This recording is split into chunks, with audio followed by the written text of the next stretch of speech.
What's up, APUSH crew? Today we're going to break down period 6 in the APUSH curriculum. We're going from 1865 to 1898. If you want to get real super smart on these topics, click any one of these 4 videos and you'll get all the real nitty-gritty details. Today we're going to try to go quick. So one important topic is post-Civil War expansion. In the post-Civil War era, there's a lot of economic opportunities out in the West. These include mining, farming, and the cattle industry. And the government had actually established policies such as the Homestead Act. If you went west, you can get 160 acres of land. It's not necessarily the best land, but you can get this land for relatively cheap. The Pacific Railroad Act, which established the route for the Transcontinental Railroad. So the government is facilitating the movement of people west. In fact, the government is very active in this process because it is going to be the government, unfortunately, removing the native people, forcing them onto reservations,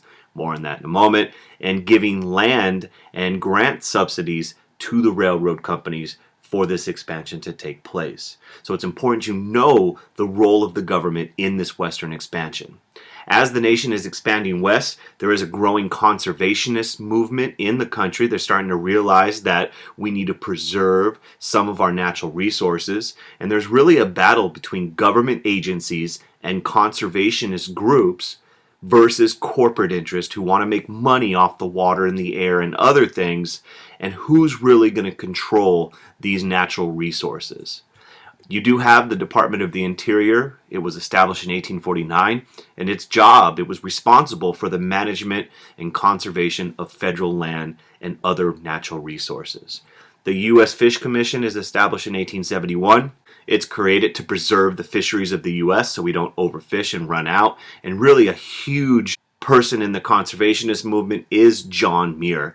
In 1892, he establishes the Sierra Club, and its whole purpose was to fight for conservation and preservation of natural resources. And we're really going to see in period 7, Theodore Roosevelt's going to be the guy who's going to make this happen on a federal level. Unfortunately, conservation is not going to be something the government's interested in when it comes to Native Americans. Their policy kind of can go into 2 categories during this time period: violent conflict or assimilation policies. There's a whole bunch of battles that take place. Really, they're massacres. The Sand Creek Massacre, the Colorado militia goes in, attacks, and kills over 100 Native people, many of them women and children. The Battle of Little Bighorn, 1876, the Sioux tribe, inspired by the leadership of Sitting Bull, kills Colonel Custer and his men in the 7th Cavalry. It's also known as Custer's Last Stand. However, the government's going to come in after the Battle of Little Bighorn and round up the Sioux resistance. There's a ghost dance movement which begins amongst the Sioux Indians in the Dakota Territory, where they feel like this is a kind of cultural revival. They're going to get rid of the white man. The buffaloes are going to return and all's going to be well. However, the U.S. government is going to come in with the Battle of Wounded Knee, which is the last major Indian battle in 1890, where the U.S. Army goes into the Dakotas and kills over 200 Native people. Once again, this is more of a massacre than it is a battle. Assimilation policies: tribes were oftentimes forced onto reservations such as the Great Sioux Reserve, and this was supported by laws such as the Dawes Severalty Act of 1887. Its whole purpose was to end tribal ownership of land. The government wants Native tribes to dissolve, and they want to force them onto private farms. We also see various Native American schools opening up with the support of the federal government, and their goal, their duty, was to assimilate Native people, kill the Indian, save the man, was the idea in these schools. Another thing happening during this post-Civil War era is industrialization. You have large-scale production, tremendous technological change, all sorts of new inventions, making life easier, improved communication networks, and you see business during this time seeking to maximize the exploitation of a growing labor force and natural resources. Key to this, though, is industry leaders such as Carnegie, of course the steel guy, and Rockefeller Oil, who are seeking to dominate their respective industries through a variety of techniques. You got horizontal integration being used, where you control all competition in a particular industry. In other words, you're consolidating all your competitors to monopolize a market. Vertical integration, you control all aspects of production, of manufacturing, from extracting the raw materials to selling the finished product. And in order to eliminate or reduce competition, business leaders sought to establish monopolies, trust, and pools. They also believed and defended their wealth with ideas such as social Darwinism, meaning the rich are rich because they're hardworking and the poor are poor because they're lazy or inferior. And this is this idea of survival of the fittest. In fact, one of the other key aspects of this period is advocating for laissez-faire policies. In other words, the government should not regulate business. It's important you know about the regional differences. So you have the West experiencing its own economic growth and population growth. The North and the Midwest is industrializing, but you also have the South. And after Reconstruction, there was an attempt at industrializing the Southern economy. Some refer to it as the New South. And there is a growth in the number of textile industries in the South. Remember, the South was largely agriculture. So you have textile mills and factories coming into southern states. However, the South remained, even though you have this idea of the New South, the South remained primarily agriculture. In fact, tenant farming and sharecropping continued to be the predominant labor system of the Southern economy. And it's really African American laborers and poor whites, but really black laborers who are doing much of this work in the tenant farming and sharecropping.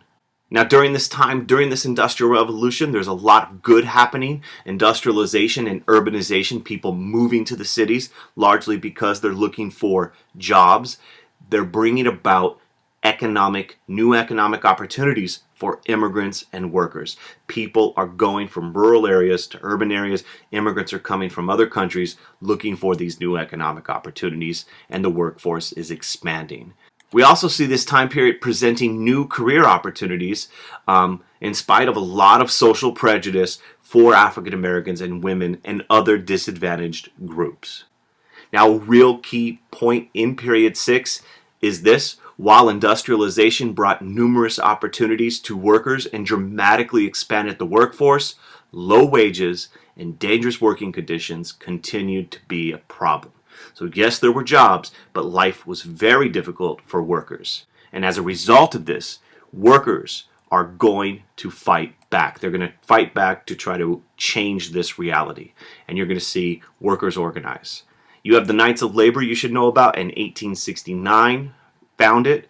Terence Powderly is one of the key figures in this union.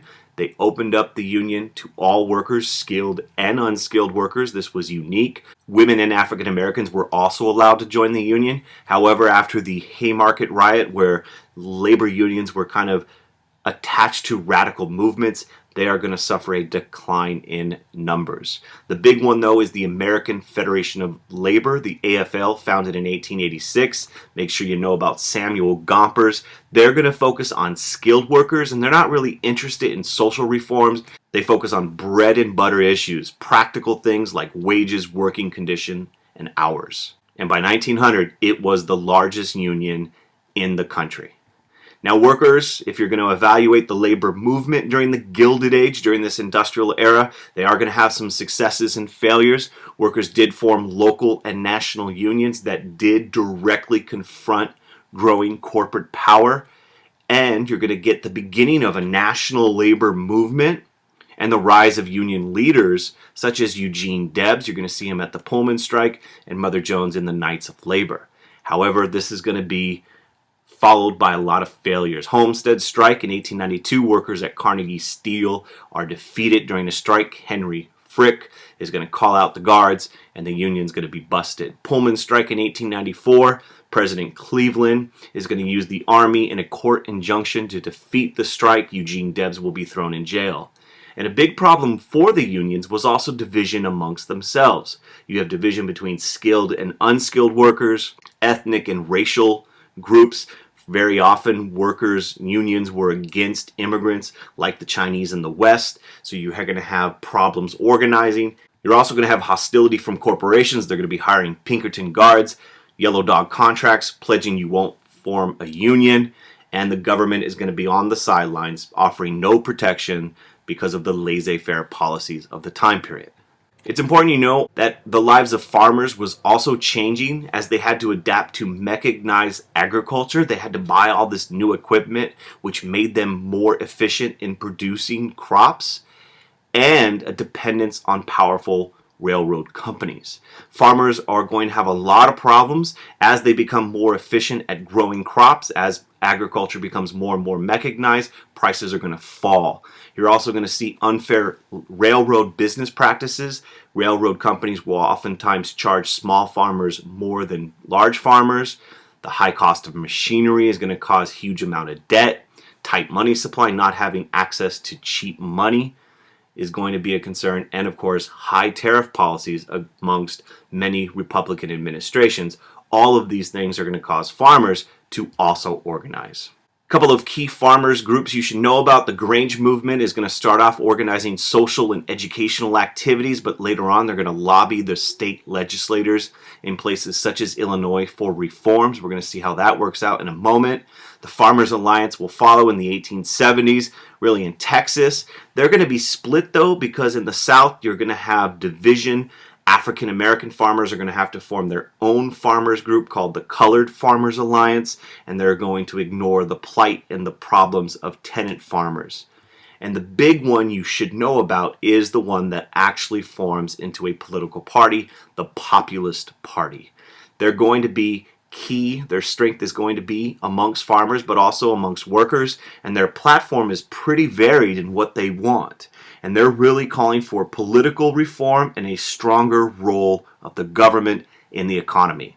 For instance, they want the government to own the railroad companies. 2, they want the free and unlimited coinage of silver to increase the money supply so that farmers have access to cheap money. 3, they want to have an income tax, which the rich would pay more. 4, they want to have political reform where people would have the direct election of senators. This was not the case at this time. And 5, they also want reforms such as the initiative and referendums so that you could take away power from these powerful business interests and these political machines. Which leads us to the government and the role of the government. Mark Twain famously called this era the Gilded Age, and what he meant was below the surface things are not as good as they seem. There was rampant corruption and problems in this time period. Politics during the Gilded Age was tied heavily to big business, and remember there's a laissez-faire philosophy which prevented the government from actively regulating the economy. But it's important you understand that you're going to see the start of government regulation during this period. During the Grange movement, they got laws passed, Granger laws, which protected farmers against abuse of the railroad industry. In the case Munn versus Illinois, the court ruled that states could in fact regulate the railroads. However, that's overturned in the Wabash case in 1886, where the court rules the states cannot regulate interstate commerce, trade between different states. And that's going to eventually lead to the passage of the Interstate Commerce Act, which is going to regulate, the federal government is going to regulate trade between different states. In the beginning, it's going to be ineffective, but it's going to be an important precedent. The other big one you should know about is the Sherman Antitrust Act. This is going to outlaw trust and other monopolies that fix prices and restrained trade. And unfortunately for labor unions, it's going to be used against them in the beginning, not against the monopolies. That will change, however, with the presidency of Theodore Roosevelt during the Progressive Movement in period 7. Another important thing that's happening during this time period is the movement of people. And we're talking about large-scale internal within the United States and external migration is taking place. We already saw the internal settlers seeking opportunities on the frontier out in the West. And remember, these opportunities are available as a result of the Homestead Act and the completion of the Transcontinental Railroad. They are going west. You're going to see the mass movement of people to urban areas as they're looking for jobs and hoping to get economic opportunities. African Americans are going to really begin to move out of the South slowly at first around the 1890s, but it's going to increase, especially during World War I and World War II, leaving Jim Crow laws, segregation, and heading to northern cities. This will eventually be called the Great Migration. And you're going to have external migration of people taking place. Large-scale immigration from China during this period. This will slow down dramatically with the passage of the Chinese Exclusion Act. Make sure you know about that. And after 1880, you're going to have a different kind of immigrant coming in from Europe, the so-called new immigrants from Southern and Eastern Europe. And we're talking places like Russia, Italy, Poland, where my peeps are from, and others. They are largely going to settle in urban areas looking for job opportunities that are presented as a result of the Industrial Revolution. There is going to be a response to this changing immigration, and that is going to be the rise of nativism.